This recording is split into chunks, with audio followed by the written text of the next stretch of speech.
The good thing about using several courses. Okay, so yesterday I made a video, how was it called? Intermediate with one course. And it's true, sometimes it's better if you use just one course. For instance, for Czech, I will only use Teach Yourself Czech as a course. Of course, I will use grammar, I will use a grammar, I will use phrasebook and stuff like that. And just like I said, for Zulu, there ain't so many possibilities, or for Xhosa, Kiosa, I don't know how to do it, so you have Teach Yourself. So there ain't so many possibilities. And of course, for Tibetan, you got that course which is pretty good, more than standard Tibetan. But sometimes it's better if we use several courses. And why is that? One of the motives that got me motivated was that I intended to use all the courses one after the other, after the other, one after another. So I had like 3 or 4 courses, mostly on PDF anyways, and then I intended to use them all.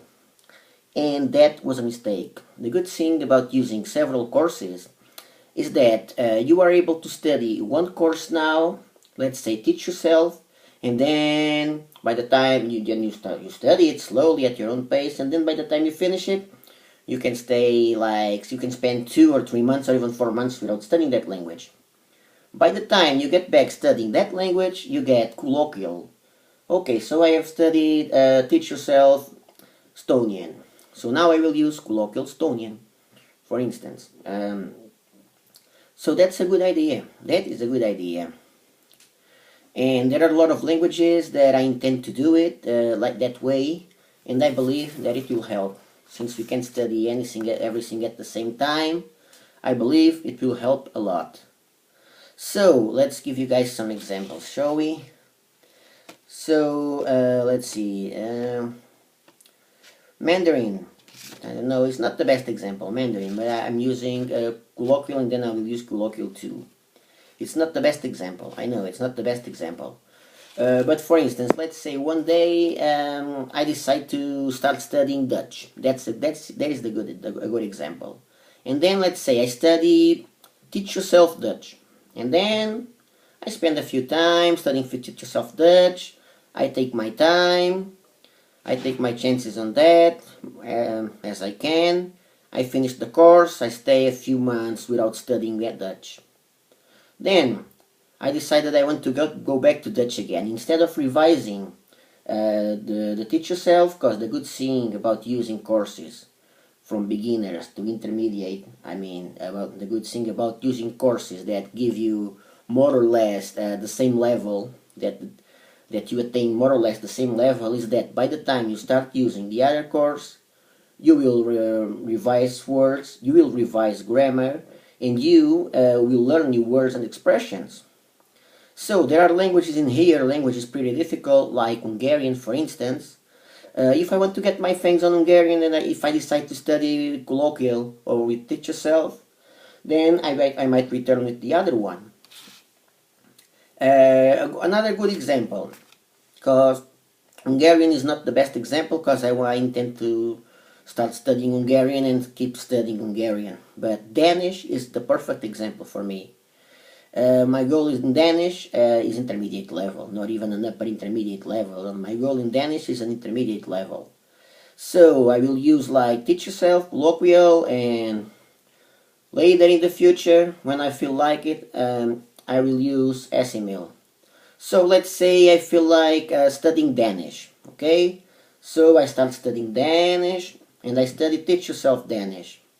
Later on, even 6 months later, I don't know, after I finish it, I get back again with colloquial. So, you guys already get the point. So, that's the good thing of using several courses. Swahili. I didn't know which was the best course to use, so that I made that mistake. I started with living language, and then I thought to myself, living language dialogues are pretty hard, and they are. I find them hard. So I started with colloquial.